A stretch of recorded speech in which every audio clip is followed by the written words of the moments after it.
इसके बाद अगर हम बात करें जो हमारा स्टमक है, तो स्टमक की अगर हम देखा जाए तो उसके अंदर 4 पार्ट्स होते हैं। पहले एक फंडस, फिर बॉडी, कार्डिया, अपर साइड पे कार्डिया होता है, और नीचे की साइड पे या आप अंदर की साइड पे कह सकते हो कि एंट्रम होता है। अच्छा, जो इसके बाद होता है, इसके बाद पायलोरिक कैनाल स्टार्ट होती है, और उसमें एक लूप सा आता है, वहाँ उसको कहते हैं पायलोरस स्फिंक्टर, और उसके बाद हमारे पास ड्यूडेनम जो है वो स्टार्ट होती है। तो बेसिकली इस स्ट्रक्चर के अंदर हमारे पास जो, अगर हम इसको माइक्रोस्कोपिकली व्यू करें तो हमारा जो स्ट्रक्चर है वो, उसके अंदर आपको जो है एल्वोलाइज जो मिलेंगे वो बिल्कुल डीप इसके अंदर जो है लूप्स की तरह आपको ये सामने आपको दिख रहा है कि लूप्स की तरह जो है ये इनकी लेयर्स जो होंगी वो मिलेंगी। जो सबसे बड़ी लेयर है वहाँ पे लूप्स की तरह आपको ये स्ट्रक्चर मिलेगा जो माइक्रोस्कोपिकली अगर आप एग्जामिन करें। अच्छा, ये जो इसकी जो लेयर्स होती हैं वो 3 टाइप की लेयर्स होती हैं, और 3 टाइप्स की लेयर्स जो हैं इनके अंदर जो पहली लेयर होती है, जो जिसके अंदर आपको लूप्स की तरह का दिखता है, और जो लूप्स आपको दिख रहे हैं ये जो है एपिथेलियल लेयर होती है। ये एपिथेलियल लेयर क्या करती है, ये एब्जॉर्ब करती है और सिक्रीट करती है म्यूकस एंड डाइजेस्टिव एंजाइम्स को। उसके बाद आती है लेमिना प्रोप्रिया। लेमिना प्रोप्रिया जो है इसके अंदर ब्लड और लिम्फ वेसल्स होते हैं, जबकि थर्ड लेयर जो होती है इसको मस्कुलरिस म्यूकोसा कहते हैं, जो कि फूड को ब्रेक डाउन करती है और मसल्स को कॉन्ट्रैक्ट करती है।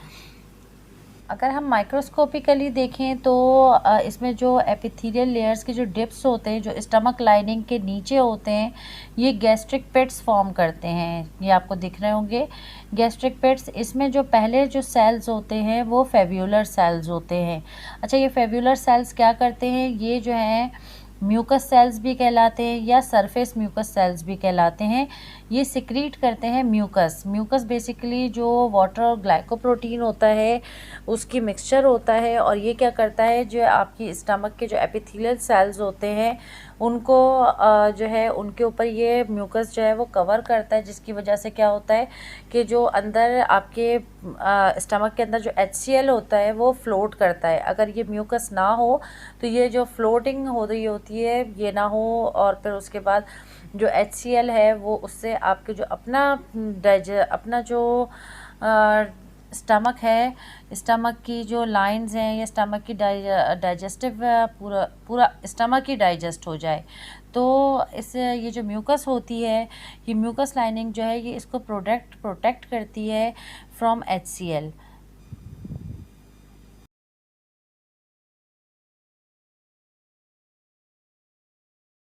इसके बाद जो आते हैं वो पैराइटल सेल्स आते हैं। पैराइटल सेल्स क्या करते हैं कि ये HCl प्रोड्यूस करते हैं, और HCl जो है वो क्या करता है कि वो आपके स्टमक जो है उसके अंदर एसिडिक pH को मेंटेन करता है।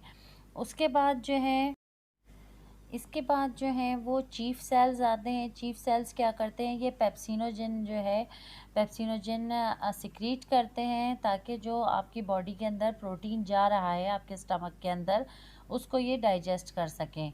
इसके बाद जो आखिर में आते हैं वो जी सेल्स होते हैं। ये जी सेल्स क्या करते हैं, ये गैस्ट्रिन को प्रोड्यूस करते हैं, जिसकी वजह से क्या होता है कि आपके जो पैराइटल सेल, जो ऊपर के पैराइटल सेल्स होते हैं, वो जो गैस्ट्रिन प्रोड्यूस हो रहा होता है उसकी वजह से स्टिमुलेट होते हैं, और स्टिमुलेट होने के बाद ये पैराइटल सेल्स जो हैं वो HCl प्रोड्यूस करते हैं।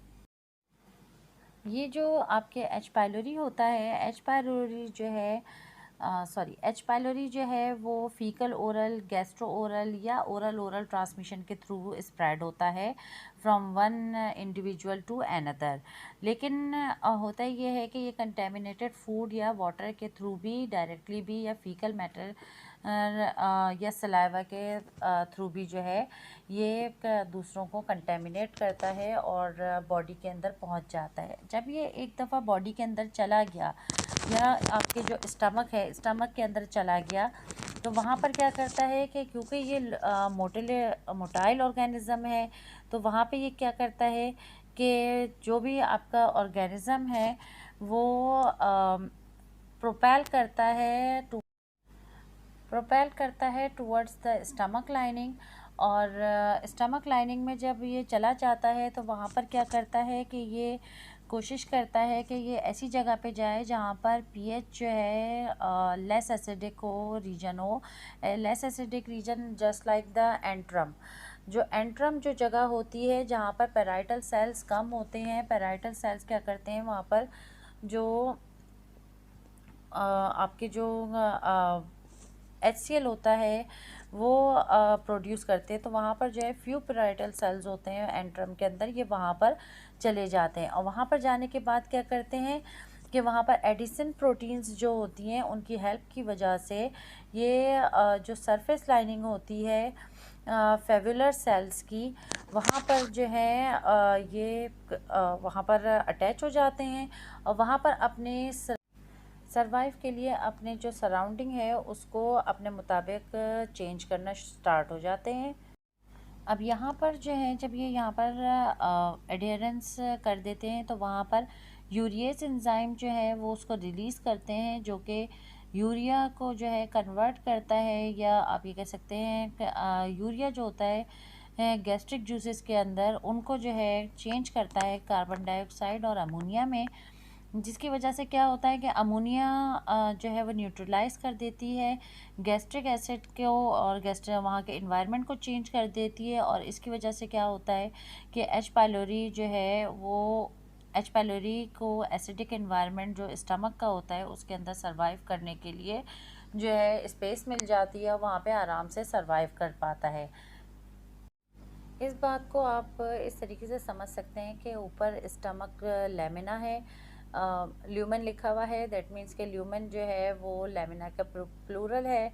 और उसके नीचे एसिड आपके यहाँ पर सराउंडिंग में है और उसके नीचे आपके म्यूकस है, म्यूकस के नीचे आपके सेल्स हैं। और जो ये सेल्स हैं ये एपिथेलियल सेल्स हैं, और एपिथेलियल सेल्स जो हैं इनके बीच में आपने देखा हुआ है कि लाइन्स सी बनाई हुई हैं, that means these are the tight junctions. ये जंक्शंस जो हैं ये क्या करते हैं, एक दूसरे को तमाम सेल्स को होल्ड करके रखते हैं। तो यहाँ पर होता क्या है कि जो भी सेल जो है अगर कोई H. पायलोरी आता है, H. पायलोरी क्या करता है कि यहाँ पर आकर यूरिएज जो है वो प्रोड्यूस करता है। यूरिएज प्रोड्यूस करने के बाद ये यहाँ पर क्या करता है, एंटर होना स्टार्ट हो जाता है। यूरिएज की वजह से ये अंदर एंटर हो जाता है इजीली। अब जब H. पायलोरी जो है वो एंटर होता है, एंटर होने के बाद ये यहाँ पे यूरिएज प्रोड्यूस करता है। यूरिएज प्रोड्यूस करने से क्या होता है कि यहाँ पर जो पीएच होती है, पीएच जो है वो डिक्रीज़ हो जाती है, और जो इसकी अमोनिया की प्रोडक्शन होती है यहाँ पर, साथ में कार्बन डाइऑक्साइड की प्रोडक्शन होती है, जिसकी वजह से क्या होता है कि इसके लिए इन्वायरमेंट जो है वो फेवरेबल बन जाता है। इस तरीके से क्या करता है कि यहाँ पर जो है ये वहाँ से एंटर होता हुआ नीचे जो है एसिड की जो जगह होती है जहाँ पर एसिड्स होते हैं वहाँ से जो है वो एंटर होता हुआ ये क्या करता है कि ये यहाँ पर नीचे एपिथेलियल सेल्स तक जो है म्यूकस को बाईपास करता हुआ एपिथेलियल सेल्स के अंदर के पास दाखिल हो जाता है। वहाँ पर जब एंटर होता है तो वहाँ पर क्या करता है, एडहियर हो जाता है अपने एडिशंस की वजह से, और वहाँ पर कैग ए अपना जो विरुलेंस फैक्टर है, जो इनका कैग ए एंजाइम है वो जो है प्रोड्यूस करता है। मैंने कैग ए पहले भी आपको बताया था कि डिसरप्ट करता है टाइट जंक्शंस को, दैट मीन्स कि जो आपके एपिथेलियल सेल्स के बीच में जो जंक्शंस होते हैं उनको तोड़ देता है। अब जब ये जंक्शंस को तोड़ देता है तो क्या करता है कि वहाँ पर तमाम जितने भी सेल्स होते हैं उनके स्ट्रक्चर जो हैं उनमें डिफॉर्मिटी होना शुरू हो जाती है, और वहाँ पर जो है उनके बीच में गैप्स होना शुरू हो जाते हैं। इसकी वजह से क्या होता है कि आपको पता है कि आपके जब भी बॉडी के अंदर कोई भी प्रॉब्लम होती है वहाँ पर जो आपके सेल्स होते हैं वो कुछ ना कुछ आपको आपकी जो बॉडी है उसको सिग्नल देते हैं। साथ ही साथ जो कैग ए जो होता है वो भी क्या करता है कि वो उसकी वजह से इन्फ्लामेशन इंक्रीज़ हो जाती है और वो इस तरह के अट्रैक्ट करता है जो आपके कीमोकाइंस होते हैं या तो उनको जो है अट्रैक्ट करता है। और जो इंटरल्यूकिन 8 है वो क्या करता है, वो वहाँ से अट्रैक्ट होता है। इंटरल्यूकिन 8 अट्रैक्ट होने की वजह से इंटरल्यूकिन 8 का जो it is basically a chemo attractant cytokine. तो इसमें क्या होता है कि ये जो हैं बहुत सारे जो एपिथेलियल सेल्स होते हैं वो भी ये प्रोड्यूस करते हैं। अच्छा, इंटरल्यूकिन 8 जो है वो क्या करता है, वो अट्रैक्ट करता है और एक्टिवेट करता है न्यूट्रोफिल्स को ऑन इन्फ्लामेटरी रीजन्स। जो भी वहाँ पर इन्फ्लामेशन हो रही होती है वहाँ पर जो है ये अट्रैक्ट करता है न्यूट्रोफिल्स को। और वहाँ पर जो है बेसिकली इसका जो काम होता है वो यही है कि ये टारगेट स्पेसिफिक होता है कि वहाँ जाता है और जाके वहाँ पर जो दूसरे न्यूट्रोफिल्स होते हैं या इम्यून सेल्स होते हैं उनको सारा जो इन्फेक्शन साइट होती है वहाँ पर रिक्रूट करता है। इसके बाद जो है वैक ए, या आप ये कह सकते हैं exotoxin vacuolating cytotoxin A. That means के vacuolating cytotoxin A, vac A is a exotoxin.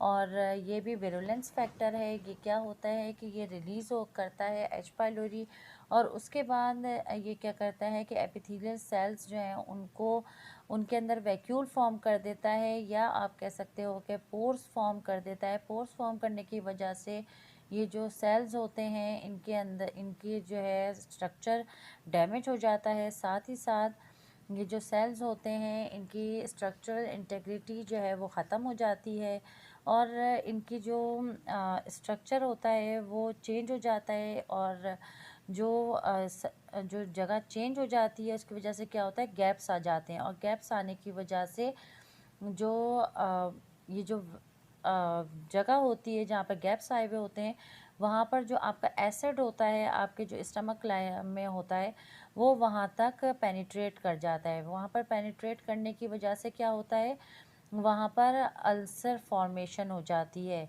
आप ये कह सकते हैं कि जो वैक ए होता है या वैक्यूलेटिंग साइटोटॉक्सिन ए, वैक ए जो है वो एपोप्टोसिस भी करता है और साथ ही साथ ये वैक्यूल फॉर्मेशन भी करता है एपिथेलियल सेल्स की। और इसकी वजह से क्या होता है कि गैस्ट्राइटिस या mart lymphoma, it is associated with mart lymphoma and other type of ulcers. तो ये जो है ये दो जो हैं वो बहुत ज़्यादा इम्पॉर्टेंट हैं कि एच पाइलोरी के अंदर विरुलेंस फैक्टर के तौर पर के कैग ए जो है वो उसका जो फंक्शन है वो बिल्कुल अलग है और वैक ए जो है उसका फंक्शन जो है वो बिल्कुल डिफरेंट है। और उसकी वजह से जो आपका एच पाइलोरी है वो वहाँ पर सरवाइव करता है, मल्टीप्लाई होता है और वहाँ पर अल्सर फॉर्मेशन होना स्टार्ट हो जाती है। ये जो इन्फ्लामेशन है इसमें जो मुसलसल इंक्रीज़ होती है, जो इन्फ्लामेशन आपके सेल्स में होना शुरू हो जाती है एपिथेलियल सेल्स की डिस्रप्शन की वजह से। तो वहाँ पर क्या होता है कि इस इन्फ्लामेशन की वजह से जो जी सेल्स होते हैं बिल्कुल लास्ट में वो जो हैं वो स्टिमुलेट होते हैं और स्टिमुलेट होने के साथ साथ जो गैस्ट्रिन होता है, गैस्ट्रिन सिक्रीट करते हैं। और ये जो गैस्ट्रिन होता है मैंने पहले भी आपको बताया था कि ये गैस्ट्रिन जो है वो पैराइटल सेल्स को स्टिमुलेट करता है और वो ज़्यादा से ज़्यादा HCl जो है या हाइड्रोक्लोरिक एसिड की प्रोडक्शन करते हैं। और उसकी वजह से क्या होता है कि जो हाइड्रोक्लोरिक एसिड जो है उसकी प्रोडक्शन होती है तो ज़्यादा से ज़्यादा जब एपिथेलियल सेल्स डैमेज होते हैं वहाँ पर तो जो आपका एसिड है वो बहुत ज़्यादा हद तक पेनिट्रेट करना स्टार्ट करता है। और जब पेनिट्रेट करता है ज़्यादा डीप टिश्यूज़ में जाता है तो वहाँ पर जो है अल्सर्स, बहुत डीप टिश्यूज़ में अल्सर्स भी बनते हैं और जो आपका एच पाइलोरी होता है वो भी डीप टिश्यूज़ में पेनिट्रेट कर जाता है। और इसके बाद जो है ये जो है वो अदर टाइप ऑफ कैंसर्स में चेंज हो जाता है। अच्छा, इसमें जो साइंस और सिम्टम्स हैं वो बेसिकली एसिम्प्टोमेटिक ही रहते हैं ज़्यादातर केसेस के अंदर, लेकिन कुछ के अंदर एक्यूट इन्फेक्शंस हो जाते हैं और कुछ के अंदर क्रॉनिक इन्फेक्शंस हो जाते हैं।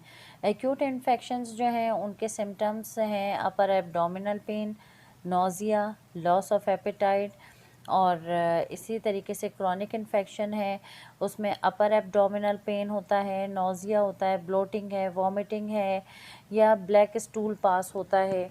इसके अलावा अदर सिम्टम्स जो आते हैं उनमें आपकी डिस्कम्फर्ट आ गया, और स्वेलिंग जो होती है वो एब्डोमेन पे, या आप जो है स्टूल में ब्लड पास हो रहा है, या आपका वेट लॉस हो रहा है, बर्पिंग बहुत ज़्यादा है, पुअर एपेटाइट है आपकी, या हैवीनेस आपको बहुत ज़्यादा लग रही है।